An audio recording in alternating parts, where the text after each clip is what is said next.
सभी पुण्य आत्माओं को मेरा नमस्कार।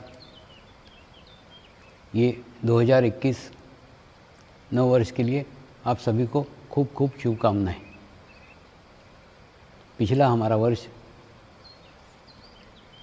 काफ़ी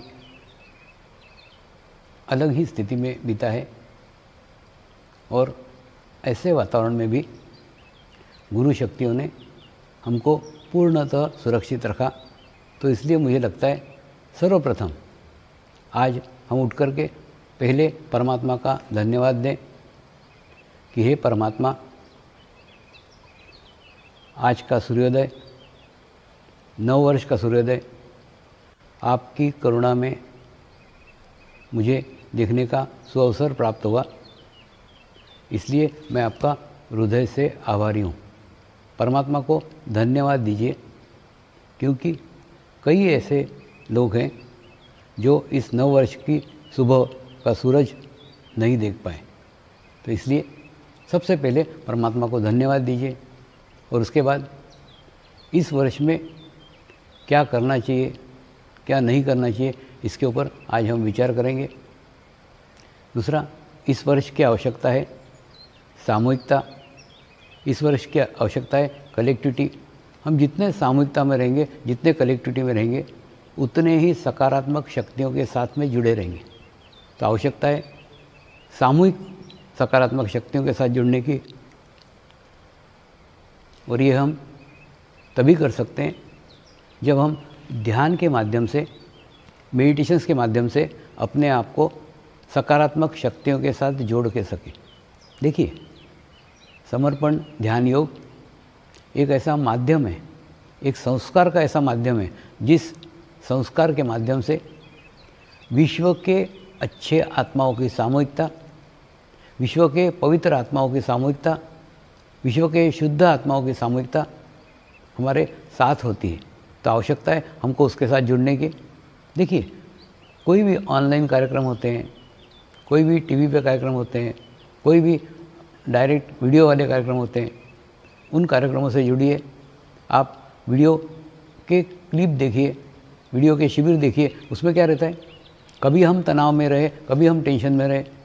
तो हम टेंशन में ना, हम तनाव में हैं। लेकिन जब हम 1 लाख लोगों के साथ जुड़ते हैं, जो 1 लाख लोग तनाव में नहीं है, टेंशन में नहीं है, अच्छे वाइब्रेशंस में, अच्छे स्थिति में, तो क्या होता है, हमारे भी विचार धीरे धीरे कम हो जाते हैं और धीरे धीरे हम वर्तमान परिस्थिति से बाहर आ जाते हैं। जो भी हमारे आसपास वातावरण है, उस वातावरण से बाहर आ जाते हैं, क्योंकि वो शिविर में वो 1 लाख लोग बैठे हुए हैं जो कोई तनाव में नहीं है, कोई टेंशन में नहीं है, एक ध्यान की अच्छी अवस्था में बैठे। तो जो वीडियो के क्लिपिंग हमको यूट्यूब पे देखने को मिलते हैं, आप वो लगाइए ना। और दूसरा, एक नियम बनाइए कि रोज़ 30 मिनट ध्यान किए बिना घर के बाहर निकलेंगे ही नहीं। उसके बाद में प्रार्थना करके निकलिए, परमात्मा, आज मैं आपके कृपा में पूर्णतः सुरक्षित हूँ, इसलिए मैं आपका हृदय से आभारी हूँ। और आज मैं फिर मेरे काम से यहाँ बाहर जा रहा हूँ। बता के जाइए ना, परमात्मा को बता के जाइए, परमात्मा को याद करके जाइए और बाहर जाइए। बाहर जाने के बाद में आप सुरक्षित रहेंगे। क्यों? क्योंकि आप सामूहिकता के साथ जुड़ के गए, सामूहिकता के साथ मिल कर के गए। दूसरा, मैंने महाशिविर के अंदर आपको पानी वाइब्रेट करने को बताया था। लेकिन पानी वाइब्रेट करने के लिए 2 बातें, एक तो आपका चित्त शुद्ध और पवित्र होना चाहिए। अगर चित्त शुद्ध है, पवित्र है, तो ही आप उसको वाइब्रेट कर पाएंगे, एक। दूसरा, अगर मैंने बताया था कि सूक्ष्म शरीर के फ़ोटो के सामने रखो और उसको वाइब्रेट करो, लेकिन वो तब कर सकेंगे जब आपका पूर्ण विश्वास हो, आपकी पूर्ण श्रद्धा हो और आपका पूर्ण समर्पण भाव हो परमात्मा के प्रति, तो ही वो कार्य हो सकता है। तो ये दोनों ही अगर आपके पास नहीं है तो ये कार्य करना कठिन है। तो दोनों में से एक कुछ तो भी रखिए, या तो चित्त को शुद्ध रखिए, चित्त को पवित्र रखिए, या पूर्ण समर्पित भाव रखिए, श्रद्धा भाव रखिए। यानी या तो राइट साइड से करिए या लेफ्ट साइड से करिए, कहीं ना कहीं से अगर आप करते हैं तो पानी वाइब्रेट हो सकता है। और अगर ये दोनों ही नहीं हो रहा है, अगर आपको लग रहा है कि ये दोनों ही नहीं हो रहा है, तो आपको 2 रास्ते, 2 मार्ग मैं सामूहिकता के साथ जुड़ने के बता रहा हूँ, कलेक्टिविटी के साथ जुड़ने के बता रहा हूँ। एक सूक्ष्म शरीर का छोटा सा फ़ोटो अपने पॉकेट में रखिए। जब भी कभी बाहर गए, कहीं डिस्टर्ब हुए, आपको लगा कि आप अकेले हैं, उस समय उस फोटो की तरफ देखिए। उस फोटो से लाखों पवित्र और शुद्ध आत्माएं जुड़े हुए हैं। देखिए वहाँ पे जैसे एकाग्रता करेंगे ना, आप शांति के साथ थोड़ी देर उसके देखते रहिए देखते रहिए देखते रहिए, आप देखोगे आप निर्विचार हो जाओगे और आपको एक अच्छी सकारात्मक ऊर्जा उससे प्राप्त होगी। क्यों? क्योंकि उस फोटो के साथ लाखों पवित्र और शुद्ध आत्माओं की सामूहिकता है, कलेक्टिविटी है। तो एक छोटा सा फोटो अपने साथ रख सकते हैं। दूसरा, पानी वाइब्रेट करने को मैंने कहा था, दूसरा तरीका ये है कि एक जब भी पानी पिए ना, तो कोई मीटिंग के अंदर कोई लोगों के बीच में हाथ से पानी वाइब्रेट करने का ज़रूरत नहीं है। आप केवल अपनी आँखों से थोड़ी देर ग्लास पकड़ के उसके अंदर अपना पूर्ण चित्त डाला, पूर्ण एकाग्रता डाली और 3 बार गुरु मंत्र का उच्चारण किया। ओम श्री शिव कृपानंद स्वामी नमो नमः, ओम श्री शिव कृपानंद स्वामी नमो नमः, ओम श्री शिव कृपानंद स्वामी नमो नमः। ऐसा बोल करके अगर आप पानी पीते हैं तो क्या होगा? आपके मंत्र के द्वारा जब पानी आप वाइब्रेट करेंगे, अभिमंत्रित करेंगे, तो पानी की गुणवत्ता बदल जाएगी। देखिए हमारे शरीर में भी 70% पानी है और उसके बाद में पानी के अंदर एक बहुत बड़ा गुण है, पानी बहुत संवेदनशील है।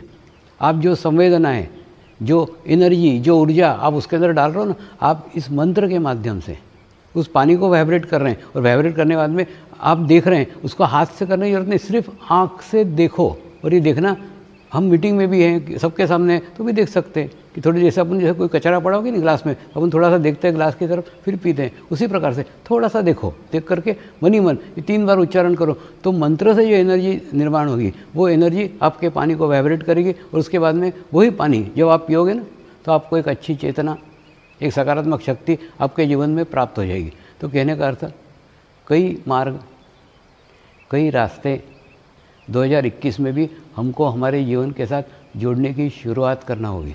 तो क्यों ना आज से उसकी शुरुआत करें। आज हमारा साल का नया दिन है, प्रथम दिन है, तो आज के प्रथम दिवस से ही आप इसकी शुरुआत करो ना। और दूसरा, मैं कह रहा हूँ इसलिए मानो ऐसा नहीं, आप ना इसको करके देखो और आप आपके अनुभव लो ना, आप आपकी अनुभूतियाँ लो ना। और दूसरा, आपके अनुभव, आपके अनुभूतियाँ आप गुरु तत्व के ऊपर भेज सकते हैं, कि वहाँ पर भेज सकते हैं, ईमेल करके भेज सकते हैं, आपको क्या अनुभूति हुई, क्या आपका अनुभव हुआ। ये ना, इसके ऊपर हम एक रिसर्च पेपर तैयार कर रहे हैं, लेकिन आप करेंगे तो उसकी अनुभूतियाँ उस रिसर्च पेपर में काम आएगी। और दूसरा, हमको तो पूरा विश्वास है, लेकिन सिर्फ क्या है, आप कितने विश्वास के साथ करते हैं, कितने श्रद्धा के साथ करते हैं, उसके ऊपर डिपेंड है। दूसरा, खतरा अभी टला नहीं है। देखिए, कोरोना का नियंत्रण में हुआ ना होना, परिस्थिति कंट्रोल में होना, लेकिन परिस्थिति अभी भी खतरे से बाहर नहीं है, अभी भी खतरा टला नहीं है। देखिए, इसलिए आवश्यकता है सतर्क रहने की। और बोलते कि नहीं, नज़र हटी तो दुर्घटना घटी, वैसे जहाँ आप बेफिक्र हो गए, तो इसलिए एक ध्यान रखो कि कम से कम जितना आवश्यक हो उतना ही भीड़ में जाइए। भीड़ से जितना दूर रह सके उतना अच्छा है, क्योंकि क्या है, भीड़ में ही इसका इफेक्ट, प्रभाव पड़ने की आवश्यकता है। और दूसरा, एकांत में रहिए ना, अकेले में रहिए ना, और अकेले में रहेंगे उतने आपका ओरा, आपका हवामंडल उतना अच्छा होगा। तो ये नए साल में भी कुछ प्रिकॉशन, कुछ आवश्यकताएं लेने की आवश्यकता है। और दूसरा, कई बार क्या होता है मालूम है, हमारे लीवर के कारण हमारी स्थिति इनबैलेंस होती है। मैं आपको उदाहरण से बताता हूँ। कोई भी एक आधी सुंदर वस्तु देखी, तो वस्तु देखने के बाद में ये मुझे मिलना चाहिए, ये मेरे भी पास होना चाहिए, ऐसा भाव मन में मत आने दीजिए। ये आएगा ना, तो उसका इफेक्ट आपके नाभि चक्र पे होगा। देखिए, खूब सुंदर एक आधा कोई गालीचा देखा, तो समझ लो वो गालीचा किसी के घर देखा आपने, तो आपको ऐसा नहीं लगना चाहिए कि वो गालीचा मेरे को भी खरीदना चाहिए, मेरे भी घर ये गालीचा नहीं, कुछ नहीं। गालीचे की सुंदरता देखो ना। जैसे एक बार मैं आगरे में गया था ना, तो आगरे में एक कलाकार के घर गया था, तो कलाकार ने इतने सुंदर सुंदर नक्शी काम दिखाए, इतने सुंदर सुंदर कार्विंग का काम दिखाया, मैं खूब खुश हो गया, मैं प्रसन्न हो गया। और वहाँ से एक नए पैसे की भी खरीदी नहीं की, लेकिन वो कलाकार को मैंने बोला, तुम्हारे यहाँ आकर के मेरे को बहुत संतोष हुआ, मुझे बहुत सेटिस्फेक्शन हुआ कि आज भी प्राचीन कला जीवित है। मेरे को ऐसा लगता था, मैंने क्या बोला ना, प्राचीन कला देखता था, प्राचीन वस्तु देखता था, तो ऐसा लगता था अरे वो कलाकार कितने महान थे, कितने बड़े थे, लेकिन आज वो कलाकार नहीं रह गए। तो वो जो मेरे को लगता था, वो धारणा टूट गई। तुम्हारे घर के आके मेरे को बहुत अच्छा लगा कि आज भी वो कलाकार जीवित थे जो ऐसी उच्च दर्जे की कला जानते हैं। तो वो इतना खुश हुआ, इतना प्रसन्न हुआ, बोले स्वामी जी, खरीदने वाले तो लाखों खरीदने वाले आते हैं, लेकिन कला का पारखी आप ही है, कि आपने बताया सचमुच की जो पुरानी कला आज जीवित है। तो कहने का अर्थ, कोई भी चीज़ देखो ना, तो उसको मेरे को मिलना चाहिए, मेरे पास होना चाहिए, ये भाव नहीं, उसकी सुंदरता देखो ना। और वो सुंदरता देखे, परमात्मा को याद करो, अरे परमात्मा ने कितना सुंदर कलाकार बनाया है कि जिसके हाथ से इतनी अच्छी कला निकल रही है, कितना अच्छा गायक बनाया जिसके इससे अच्छा गाना सुनने को मिल रहा है, कितना अच्छा संगीतकार बनाया जिसके कारण ये म्यूज़िक मिल रहा है। तो कहने का अर्थ किसके अंदर भी कोई भी अच्छी चीज़ देखो ना, कोई भी सुंदर चीज़ देखो तो उस समय परमात्मा को याद करो कि परमात्मा ने कितनी अच्छी सुंदर कृति बनाई है, वो तो परमात्मा को याद करो ना, तो सुंदर चीज़ें भी, सुंदर वस्तुएं भी, सुंदर गलीचे भी, जो भी सुंदर आपको जीवन में लगता है, कोई प्राकृतिक सुंदरता दिखती है, तो ये सब आपको परमेश्वर को याद करने के माध्यम है।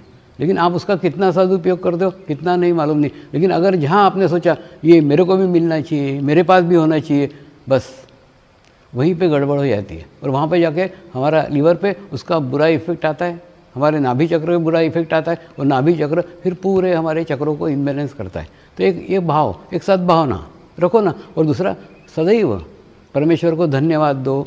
कोई भी आपको कोई मदद करे उसको धन्यवाद दो। देखिए जैसे हम धन्यवाद बोलते हैं ना, ऑटोमेटिकली कोई रोते रोते धन्यवाद देता है क्या? नहीं, कोई एकदम रो रहा है और धन्यवाद दे रहा है, ऐसा नहीं। जब भी धन्यवाद देते हैं हम खुश होकर देते हैं, हम प्रसन्न होकर देते हैं। तो कोई भी आपको आपका छोटा सा भी कार्य करे, आप उसको थैंक्स बोलो, आप उसको धन्यवाद बोलो। तो इससे क्या होगा, जैसे आप धन्यवाद बोलते हो ना, आपका ऑरा एक्सपांड होगा। और जिसे किसी को मिलो तो खुशी से मिलो, हंस करके मिलो। जितना आप खुश रहोगे, जितना आप प्रसन्न रहोगे, उतना आपका ऑरा एक्सपांड होगा। और जितना ऑरा एक्सपांड होगा वो आपको उतना ही प्रोटेक्ट करेगा। तो इसीलिए मैं डॉक्टरों को भी कहता हूँ ना कि आप खुश रहो, प्रसन्न रहो, और प्रसन्न रह के फिर पेशेंट से मिलो। तो उससे क्या होगा, पेशेंट का जो बुरा इफेक्ट है ना वो आपके ऊपर नहीं होगा, और उल्टा आपका अच्छा इफेक्ट पेशेंट के ऊपर जाएगा और पेशेंट जल्दी अच्छा होगा। मैंने रिसर्च किया, आप भी करके देखो कि जो हंसमुख डॉक्टर है, एकदम लाइट मूड में रहते हैं, उनके पेशेंट जल्दी ठीक होते हैं। क्यों? क्योंकि वो पेशेंट को सीरियसली होने ही नहीं देते। तो और दूसरा, सीरियस पेशेंट भी उनके पास में जाएंगे तो थोड़ी देर के लिए हल्के हो जाएंगे, लाइट हो जाएंगे। तो जितना आप आपके जीवन में खुश रहोगे, जितना प्रसन्न रहोगे, उतना ही आपका भविष्य भी प्रसन्न रहेगा, खुश रहेगा। देखिए, एक रोता हुआ कलाकार कभी भी अच्छी कलाकृति नहीं बना सकता। एक रोता हुआ कलाकार है, वो चाहे कि एक हंसती हुई पेंटिंग बना ले, कभी नहीं बना सकता। अगर हंसती हुई पेंटिंग बनाने का है तो वो खुद हंसमुख होना चाहिए। तो कहने का अर्थ, अगर आज आप रो रहे हो और उसके बाद में आप कर रहे हो कि मेरा भविष्य बहुत अच्छा होगा, मैं भविष्य में बहुत सुखी रहूँगा, भविष्य में बहुत खुश रहूँगा, ये कभी भी नहीं हो सकता। अगर आप चाहते हो कि आपका भविष्य उज्जवल रहे, अगर आप चाहते हो आपका भविष्य सुरक्षित रहे, अगर आप चाहते हो कि आपके भविष्य में आप खुश रहें, आप प्रसन्न रहें, तो उसके लिए आवश्यक है आज आप वर्तमान में खुश रहो, वर्तमान में प्रसन्न रहो। वर्तमान का प्रत्येक क्षण, प्रत्येक दिन नहीं, प्रत्येक क्षण आपके जीवन का भविष्य निर्माण करते रहता है। अगर आप वर्तमान के क्षण में खुश रहोगे, वर्तमान के क्षण में प्रसन्न रहोगे, तो आपका भविष्य भी उज्जवल होगा। आप भविष्य में भी खुश रहेंगे, भविष्य में भी प्रसन्न रहेंगे। देखिए, हमारे वर्तमान के प्रत्येक क्षण के ईंट के ऊपर हमारी भविष्य की बिल्डिंग खड़ी होती रहती है। तो जैसी ईंटें होगी वैसी बिल्डिंग होगी। तो अगर आपको चाहते हो कि आपका उज्जवल भविष्य हो, अच्छा भविष्य हो, तो 2021 में आज से ही शुरुआत करो। खुश रहो, प्रसन्न रहो, और दूसरा, सदैव सकारात्मक रहो। और सकारात्मक हम तभी रह सकते हैं जब हम सकारात्मक लोगों के सानिध्य में रहें। इसलिए अपनी सामूहिकता, अपनी कलेक्टिविटी थोड़ी चेंज करो, बदलो। अगर आपके कोई करीब के भी रिश्तेदार नकारात्मक है तो उनसे दूर रहो। देखिए, इसमें ये ना छूत की बीमारी सरीका है नकारात्मक स्थिति। एक के पास रहेगी, वो धीरे धीरे तुम्हारे में भी डालेगा। तो ऐसा स्थिति अपनी मत खराब होने दो ना। तो आप अलर्ट रहो, सतर्क रहो, कौन व्यक्ति नकारात्मक है, कौन व्यक्ति बार बार बुरे विचार करता है, कौन व्यक्ति हर दफे नकारात्मक बातें करता है, उसके तरफ ध्यान दो। और उसके बाद में उससे दूर रहो, एक डिस्टेंस रखो। तो अब देखा, मेरे जीवन में किसी से भी मेरा झगड़ा नहीं हुआ। क्यों नहीं हुआ? ऐसा नहीं, किसी से भी कुछ होता था ना, मैं उससे क्षमा मांग के हट जाता था, और बाद में उसके पास कभी फटकता नहीं था, उसको कभी पास में फटकने नहीं देता था। तो आप भी रास्ता अपनाओ ना, लोगों को पहचानो, और उसके बाद में सबको प्रेम करो। आपसे कोई कितना भी बुरा व्यवहार करता है, कैसा भी करता है ना, आप प्रेम करो। प्रेम की शक्ति में खूब ताकत है। जैसे आप प्रेम करोगे ना, तो ऑटोमेटिकली आपका ऑरा एक्सपांड होगा, आपका ऑरा बढ़ेगा, और उसके बाद में वही आपको प्रोटेक्शन देगा। तो प्रेम की शक्ति को पहचानो। प्रेम की शक्ति परमात्मा की शक्ति है। लेकिन हम ना तुलना करते हैं, वो मेरे को प्रेम करता है तो मैं उसको प्रेम करता, ऐसा नहीं। सामने वाले करे या नहीं करे ये आपका क्षेत्र नहीं है। आप सबको प्यार करो, सबसे प्रेम करो और निस्वार्थ भाव से प्रेम करो। कोई अपने को अपने काम में आएगा। और दूसरी एक बात है, हम ना किसी का भला करते हैं तो हम अपेक्षा करते हैं कि उसने भी अपना भला करना चाहिए। अरे बाबा, दुनिया गोल है, आप उसका भला करो, अपेक्षा मत रखो उससे भला करो। आपका परमात्मा भला करेगा ही, उसके माध्यम से नहीं करेगा और कोई माध्यम से करेगा, लेकिन आपका भला करेगा ही अगर आप भला कर रहे हो। तो इसलिए निस्वार्थ भाव से सबसे प्रेम करो, सबका भला करो। और दूसरा, ये कार्य इसलिए कह रहा हूँ, ये कार्य इतने सीरियसली अभी लेने की इसलिए आवश्यकता है कि 2021 में इसकी बहुत आवश्यकता रहेगी। तो एक आदत, एक जीने की पद्धति आज हमको आज से ही चेंज करना पड़ेगी, आज से ही बदलना पड़ेगी। तो इसकी शुरुआत क्यों ना हम आज से करें। तो आज से एक नई शुरुआत करते हैं जो सकारात्मक होगी, खुश होगी, प्रसन्न होगी और उसके बाद में एक अच्छा आभामंडल, अच्छा ऑरा सदैव हमारे साथ रहेगी और हम एक अच्छे स्थिति को प्राप्त करेंगे, एक अच्छी आध्यात्मिक स्थिति को प्राप्त करेंगे। और दूसरा, ये आने वाला वर्ष भी हमारे जीवन में नई आध्यात्मिक क्रांति लेकर के आएगा। खूब नई बातें सिखाएगा और नई बातें समझाएगा, नए अनुभव कराएगा। और आप सब खुश रहे, प्रसन्न रहे, ये मेरे आपको खूब खूब आशीर्वाद है। आपको सभी को खूब खूब आशीर्वाद। ये वर्ष आपके जीवन में आध्यात्मिक क्रांति लेने वाला हो। नमस्कार।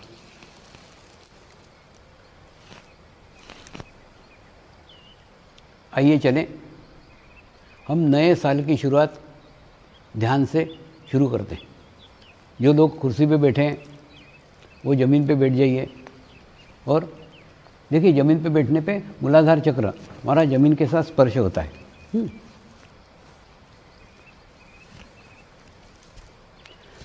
अपने दोनों हाथ ऐसे सामने रखिए और चित्त को अपने तालु भाग पे स्थिर करने का है।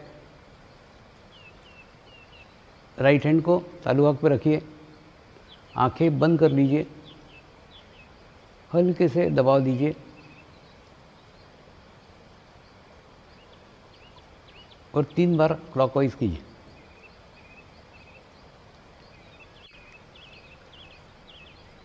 और हाथ को धीरे धीरे नीचे ले आइए।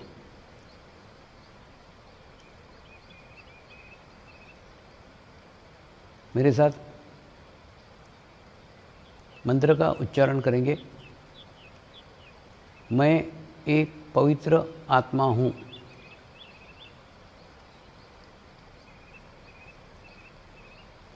मैं एक शुद्ध आत्मा हूँ। मैं एक पवित्र आत्मा हूँ। मैं एक शुद्ध आत्मा हूँ। मैं एक पवित्र आत्मा हूँ। मैं एक शुद्ध आत्मा हूँ। अब अपने तालु भाग पे चित्त रख के थोड़ी देर ध्यान करेंगे।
अब हम परमात्मा को प्रार्थना करेंगे, हे परमात्मा, हमको गहन ध्यान की स्थिति में ले जाने की कृपा करें। हे परमात्मा, हमको गहन ध्यान की स्थिति में ले जाने की कृपा करें। हे परमात्मा, हमको गहन ध्यान की स्थिति में ले जाने की कृपा करें।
नमस्कार।